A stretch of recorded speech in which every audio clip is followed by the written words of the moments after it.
So where I am now is taking the Uniform Collaborative Law Act, which was adopted by the Uniform Law Commission, and seeing if it can be supported by the American Bar Association. And how that happened was that when I came off the board of the International Academy of Collaborative Professionals, and I totally support their concept of these 3-year terms that the board members have, and it's a rotating board with, I mean, there's new people coming in, but then you wonder, what will I do with the energy that I have been expending that direction for the mission that I support?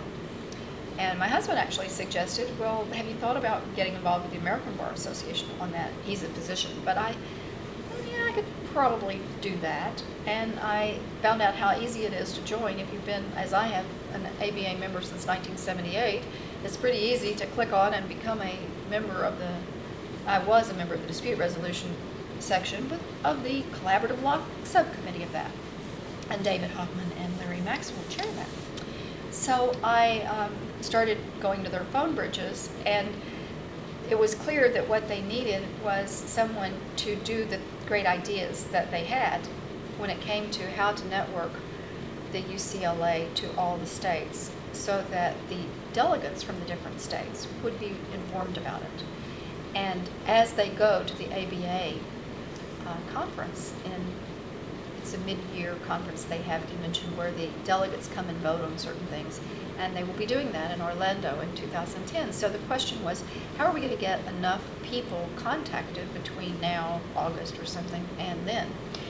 And I volunteered, but I wasn't really quite, I don't think I thought out long enough exactly what that would entail, but it did mean, okay, well, you've got to find collaborative practitioners in 50 states and DC, and you've got to look for these people and network, and then you've got to give them a process to follow to get the job done. And they can't do it themselves. In many states there are multiple delegates. For instance, in California there are well over 20 that they've got to contact, and that's only going to work if you make personal contacts with these people and be sure that they're informed.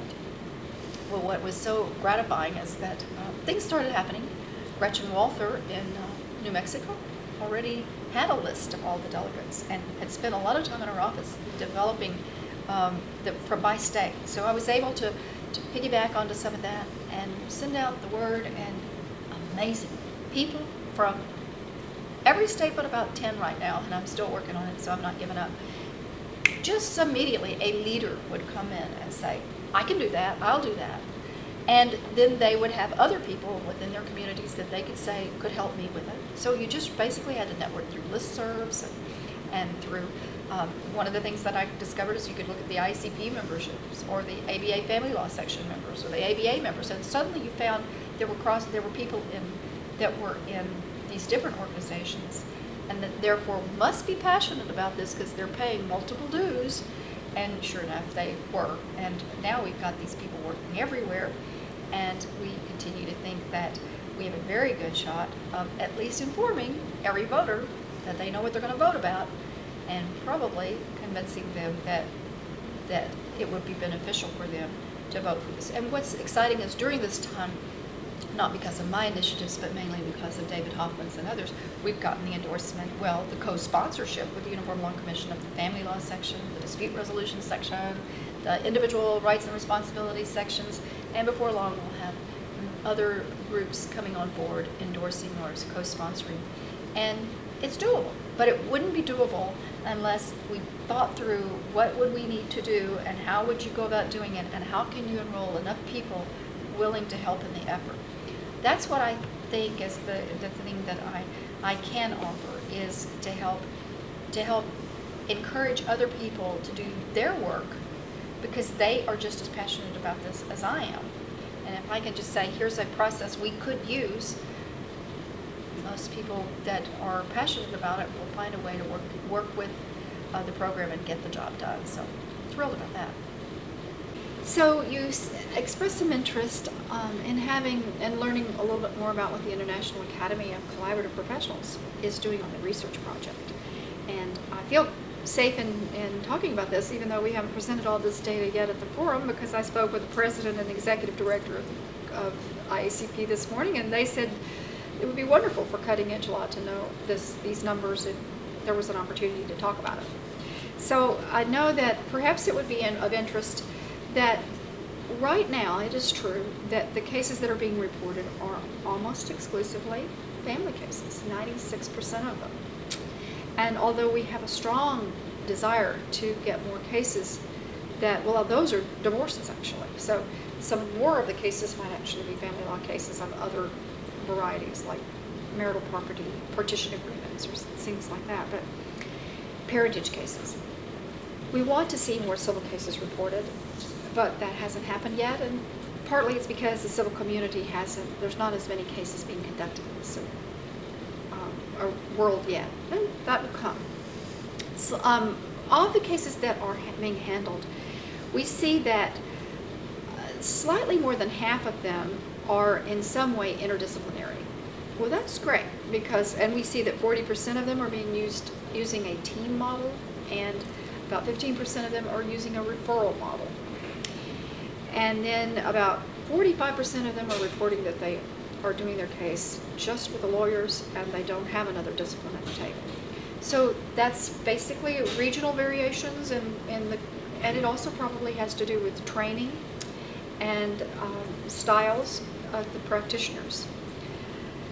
The IACP does not have a particular model that it promotes or supports. It supports people who are doing collaborative law in many different ways, collaborative practice with an interdisciplinary approach. Of all those cases, 47% of them had a financial professional involved, and 42% of them had at least one mental health professional. Sometimes they're in the same case, and sometimes you have one or the other involved. So then it's what I was spending some specific time working on for this forum was what are the factors that are making the cases more difficult, and what are making the cases more likely to terminate, just an interest of mine. And the reporter is asked to rate the difficulty on a 1 to 5 basis. 1 is very easy or moderate or difficult or very difficult. So just looking at the very difficult and difficult, comparing one with the easy and very easy, or looking at the difficult cases that settled and the difficult cases that terminated, we're able to draw some conclusions. One thing is that 40% of the cases are rated as difficult or very difficult, whereas only 21% of the cases are rated as easy or very easy. And I think that kind of flies in the face when people think, oh, only the easiest cases would go into the collaborative process. They're not ready to see that really some of the hardest cases go into the collaborative process. And then you do deal with looking at those difficult cases, it's not surprising that a larger percentage of them, of the difficult cases, are going to have be involved in either a team model or a referral model, or they're going to have other disciplines involved, because the easy cases, or the lawyers-only cases, tend to be more probably the easier cases. And that may be self-selection. The clients may be looking at what they need, and if their case is more challenging, they recognize right away that they need other disciplines involved. So what were the difficulty factors that we found actually probably contribute to termination? And we looked at them based on a statistically significant basis. That was there a less than a 5% chance that this was due to chance or was random? And some were so significant that it was less than 1% chance that it could be due to chance or random. And one of the factors we found at a higher rate in the cases that terminated than just in the difficult cases that settled was a lack of trust, very significantly so. 72% of the cases that terminate identify that factor.